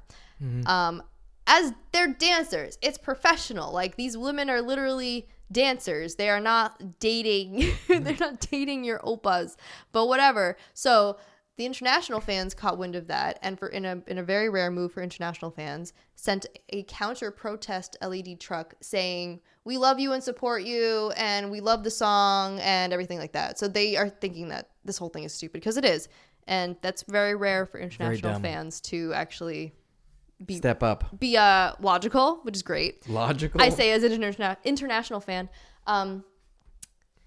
But because it's weird gatekeeping of like like that's why a lot of idols are also scared to interact with other idols of the opposite sex, because then like dating rumors come up and stuff. They'll take anything and run like 5 miles with it. Yeah. So in a basically like a fuck you move to the fans, kind of, but in like a really great way. They did when they do their music shows every week, they do like pre-recorded like performances, and then they play them like, and then there's live interview segments and things like that, and then at the end there's a live reveal of who's won the most points for the week or whatever.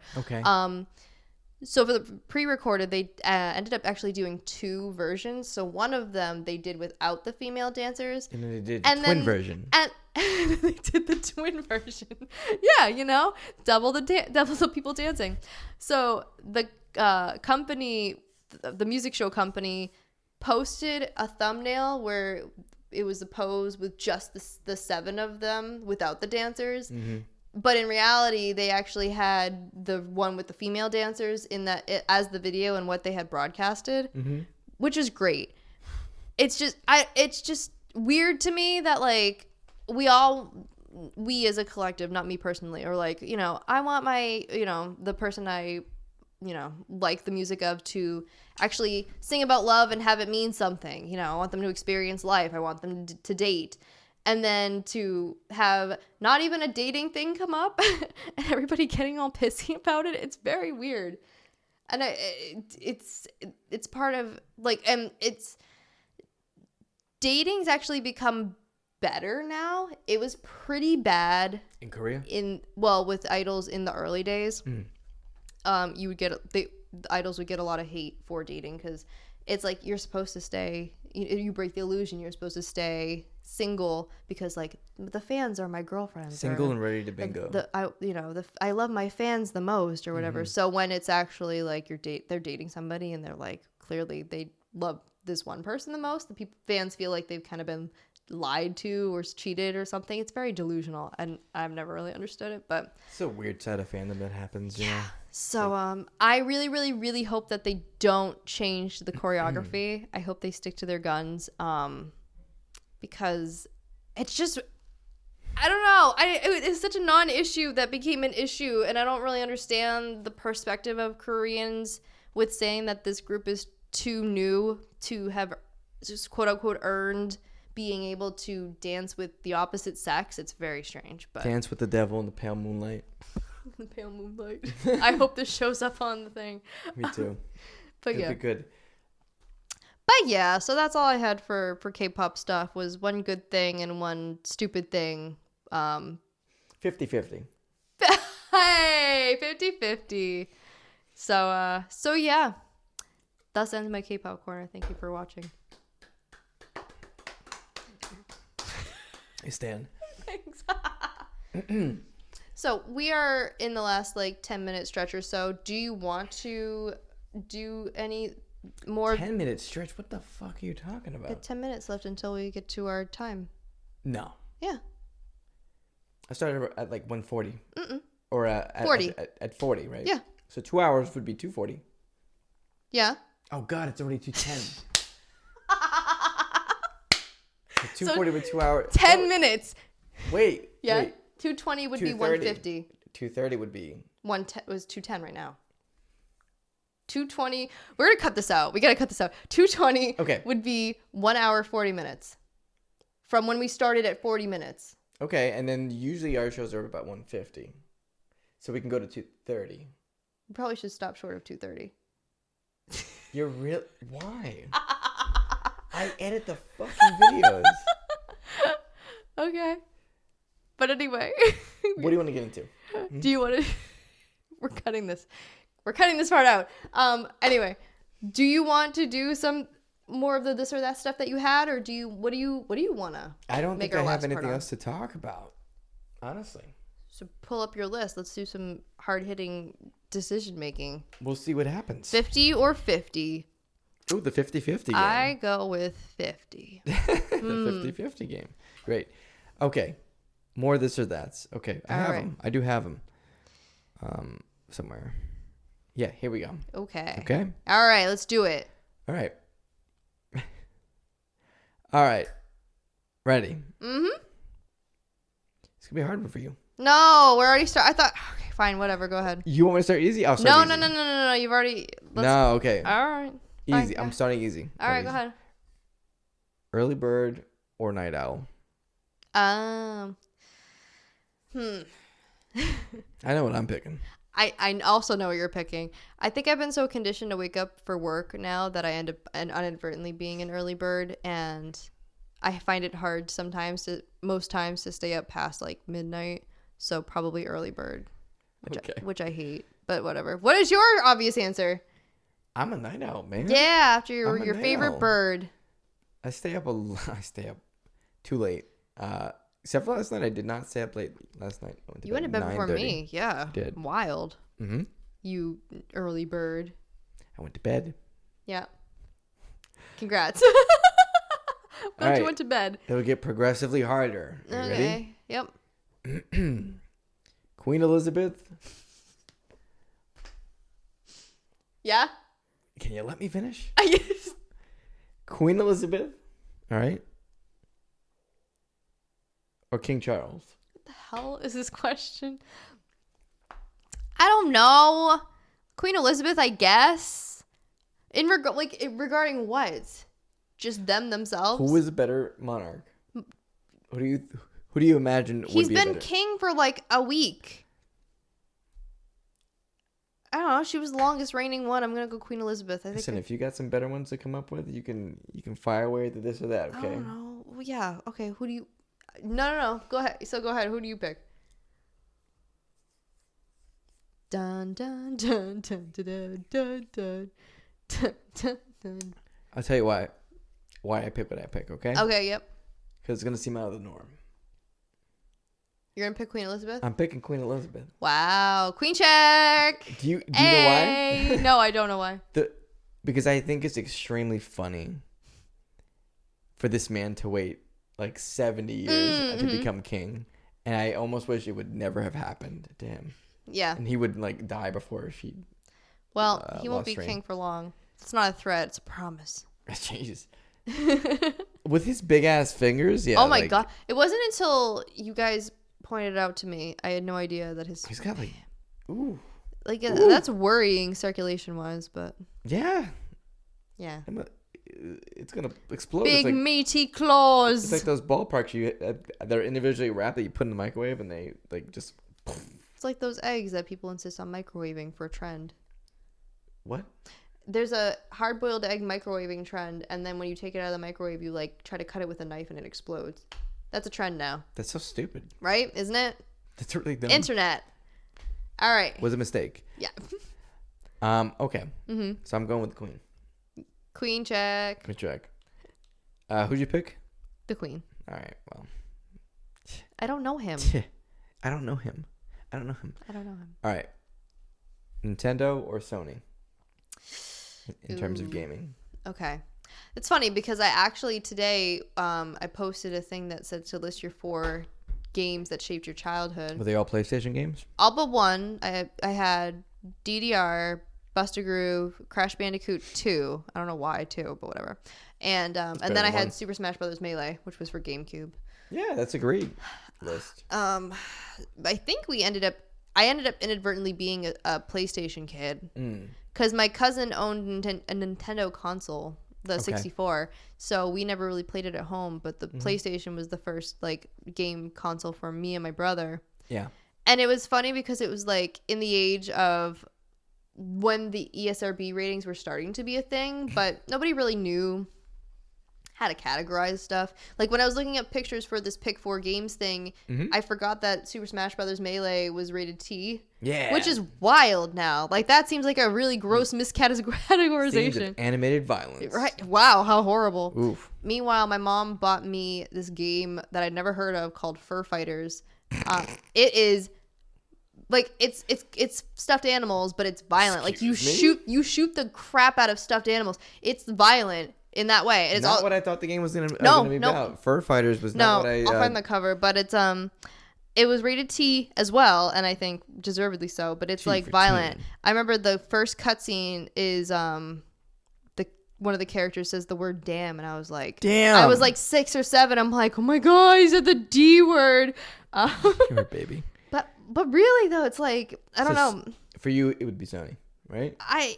I'm more Nintendo now as an adult. As a child, I was Sony. That's what the cover looks like. My mom was like. I have never seen that game. That's funny though. Yeah, Fur Fighters, Vigo's Revenge. There was a first one that I never played, but it's a good game. I just was way too young to play it. Too young. So yeah, Fur Fighters. And so PlayStation kid, Nintendo adult. What about you? I'm gonna go on a segue real quick. Sure. Too Young would be a really funny, horrible K-pop girl group. That's Baby Monster. I know. Too Young would just be so on the nose, though. I picked Nintendo because I don't know. I'm a little older than you by a couple of years. Yeah. And we didn't have a PlayStation. Okay. Was Nintendo like that was out before the PlayStation? Yeah. Anyway. Yeah. Nintendo consoles. So like I played like Mario Brothers and stuff like that, and then obviously like a lot of the games that I like now are still released on Nintendo, like Zelda. Like I remember seeing Ocarina of Time and being like, holy shit, this is crazy. Like this is a crazy fucking game. We didn't have a PlayStation for that long, and the games we had for PlayStation were like not great. Crash Bandicoot 2 and 3 though, awesome games. Love it. And Crash Team Racing. Crash Team Racing is really good, and all the Spyro ones were really good too. Oh, I love Spyro. Spyro. My boy. But like we eventually got a PlayStation, but it wasn't until after Nintendo. So I think I have to say Nintendo because honestly, I have a Switch right now. I have a PS5, but I probably use my Switch more. What was the first console you ever got? First console I had was a Genesis. Oh, me too. Although my dad played on it, like me and my brother weren't allowed to play. That's funny as fuck. Yeah. But yeah, so Nintendo for me. Okay. All right, let's do one more. Pick your hardest hitting one. Okay. Or All harder right. hitting. All right. Are you ready for this? Yeah, I asked for this. Go ahead. Hey Arnold, or As Told by Ginger. Ooh. Now, these are not shows that were. Yeah. I feel like it's gonna be a cop-out answer, but my answer is probably gonna be both because I watched. Oh. But they're aimed at different age groups. I feel like Hey Arnold is more like elementary school, and As Told by Ginger, she was like in middle school, going to high school. Yeah, going to high school, and so kind of like Lizzie McGuire too. It's like it was around like my own age as a middle schooler or high schooler anyway. So, and I still liked Hey Arnold, but then I don't know. So that's why I have a cop-out answer. Lame. What about you? Let me think about it. What about you? Yeah, I have an answer to this. Yeah, go ahead. I know what your answer is. My answer is Hey Arnold. Yeah. And that's for a lot of reasons. Okay, I really liked As Told by Ginger, but I have to really rewatch it because I didn't watch the entire series. Yeah. From front to back when it was on. I knew that it was something good when I watched it because it was kind of like really relatable and the characters were funny. Like I love Carl. I think he's really fucking funny. He's like hilarious. Carl reminds me of like what your brother would be doing. Like, yeah. I've made the comparisons before too when I was growing up. Hoodie, who I think is really funny. Yeah. And then of course Ginger, who's kind of like the everyman character trying to figure shit out. Yeah. Her friends who are kind of like Dodie and Macy, who are just a little bit off. They're trying to find their place in the world too. And the fucking Little Seal Girl episode, I think, really cracks me up all the time when I see it. And I don't know, it had a lot of good life lessons, right? Yeah. But Harold has so many things. Like, it premiered in 1996, so there's probably like a reason why I like it more because it was very formative, right? Even though As Told by Ginger kind of targeted me when I was in middle school, so it was perfect timing. Hey Arnold was more like, okay, I'm a kid, I'm seeing this come on. Yeah. Like the first episode I remember seeing was like him being like, you can't hit a crazy person because and he just starts like dancing. And that crazy ass music comes on. It was incredible. Yeah. It was incredible. And Mr. Wynn. The Simple Thing. And his country song. The only country song I ever liked. Banger song, right? All the characters are so like unique. It's kind of like The Simpsons in the fact that like there's so many different characters and they all kind of have a backstory. Yeah. And you get to kind of see what's going on in the neighborhood. So you get to know the neighborhood pretty well. Yeah, and even if it wasn't an Arnold-centric episode, you still cared. You cared. The one where I'm gonna have a lot of examples. I'm sorry. Okay. The episode where Mr. Kokoschka is learning to read. Oh my gosh! And he's reading that kitty book, whatever. Yeah. I want to pet the kitty. Yeah. Oh my god, I remember it. I remember like him like giving the money to Susie, she like had given him money because he needed money, and he like really impressed her because he didn't take the money. He like refused it because he was kind of like he didn't have like a job and he didn't have like anything going on. He was kind of like a bum. He was a 90-day fiance. He was. He was too. He was. That one really stands out. The Monkey Man episode, Stoop Kid, of course. Fucking Pigeon Man makes me cry sometimes. Yeah. Because it's just like the sea turtle rescue one. Oh God, the sea turtle rescue one with a lockjaw. Come on, Jaws. Bite me. Bite me. Yeah. You tossed your cookies. Yeah. That guy. I hate the rain. I hate the snow. Oh my God, I say that every winter season, and I'm not kidding. Like every time it happens and the weather changes, it's in my head. Yep. Harvey. Yeah. All right. Well, I think I have my answer now because of that, and I think it's Hey Arnold, because I think because of the statement where you were saying like there's a whole community of characters that each have their own story that you kind of care about. Yeah. I don't think if it was centered on anybody except for Ginger or Carl, I would have really cared as much. So, and I can't say the same about Hey Arnold because I was invested in all the different characters in that more. Yeah. And I feel like that one's maybe a little more timeless, kind of, sort of. Although I do think that Ginger also had some good. No, there's definitely some good shit that goes on in Ginger too. Like I'm not in raising up one. I'm not making. Oh yeah. I'm just saying, when it comes to like actual like delving deep and doing it, like they went through a lot of shit too. Like change of a teacher. Several teachers actually. Like Harold kind of learns how to become a better person. Like you see him kind of change from the bully role to being kind of a friend. Yeah, he is a friend. Helga's journey is wild too. It is, because it's like as an adult, I'm like, oh my God, her mom wasn't just making smoothies. No, she was an alcoholic. She was a fucking alcoholic. Like she had a real problem, and Helga's just like this person who. They show Helga going to therapy as like a regular thing, which is great. It is cool. Yeah. Like it was cool to see that. I think everybody wanted Arnold's room, like I said. Oh yeah. It's all shit that we said before. I'm sorry. No, but like everybody wanted Arnold's room. It was awesome. The couch came out of the wall. Yes. Fucking speakers. It had a skylight. Like it was crazy. It was awesome. I wanted to live in the boarding house when I was a kid. Yeah. And I couldn't say the same for Ginger's house. Like no. The doghouse was pretty cool though. Doghouse was pretty cool. Fucking grandpa, hilarious motherfucker. All the cast of characters. Harvey was played by Lou Rawls. Oh. So okay. That's pretty cool. Yeah. I don't know, man. It had we'll so have many a whole cool separate things. Discussion on like notable Hey Arnold episodes and stuff too. There's a lot, but so that's my answer. So the football head. Right. Well, I wasn't trying to convince you. I wasn't trying to sway your opinion. No. Your reasons resonated with me. So good. I'm glad. So. All right. Other than that, I think we're at the end. I think so. So here's something we should discuss. There is going to be a little bit of a break. Okay.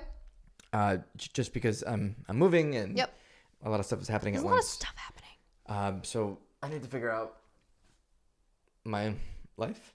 Okay. So is this the last episode for a little while, you think? For a little bit. Okay. Not forever. No, not forever. But you're we going need to set through, up and you're moving house and all this other stuff. Yeah. So hope this episode tied you guys over for a little while. But thank you for listening and or watching. And if you watched, you got the nice, hopefully comes out well in the camera, nice lighting we have. Might be an inspiration for podcast setup 2.0. So I like the idea. Thanks for your galaxy light. No problem. It's not even a good galaxy light either. Wait till I get the good galaxy light. That good. Anyways, if you want to see more of Tory, you can go to youtube.com/AzTheRedsFlame, AZARATHSFLAMEE. I'm constantly impressed by you just spelling it in one go. I can't do that. I if you look at the video, I like have to look up and into my brain to find all the letters. Or twitter.com/trippydes, TRIPPYDES. That was very fast. Yeah, thank you. Tell me your favorite or your 4 video games that formed your childhood on Twitter. Also check out Lewis's Twitter and his Twitch at Lumo on both accounts. Or if you liked what you heard, consider subscribing. Punch that bell or don't. but punch that subscribe button or maybe even a like. Tell your friends. LEM'n'TEA's where it's at. Am I selling you yet? We also have cringeworthy. You know all the kids who say where it's at, right? Well, it's really hopping. How do you do, my fellow kids? How do you do, my fellow Gen Zers? Alphas, whatever. Yeah, very poggers. Delicious. If you can also check us out. Follow our socials at TikTok and Twitter at LEM'n'TEA Podcast, and we'll have stuff there. Yeah, clap along. Oyasumi-na-sai. So anyway, thank you for watching. Any last things to say? No. I've said enough, I think. Okay. Is that you in the corner? Is that you in the galaxy light? It's me in this galaxy light losing my mind. Losing my mind. Oh, okay. What a religion. All right. Well, thank you guys again. We'll see you guys hopefully sooner rather than later. Bye, everybody. Check us out with a new setup. Did you want to? Oh, yeah. Okay, lift goodbye, him up like Wanho. Josh Groban? You raise me up. Yes, goodbye, Wanho. We'll get you a new home soon. Goodbye. Thank you all. Bye-bye.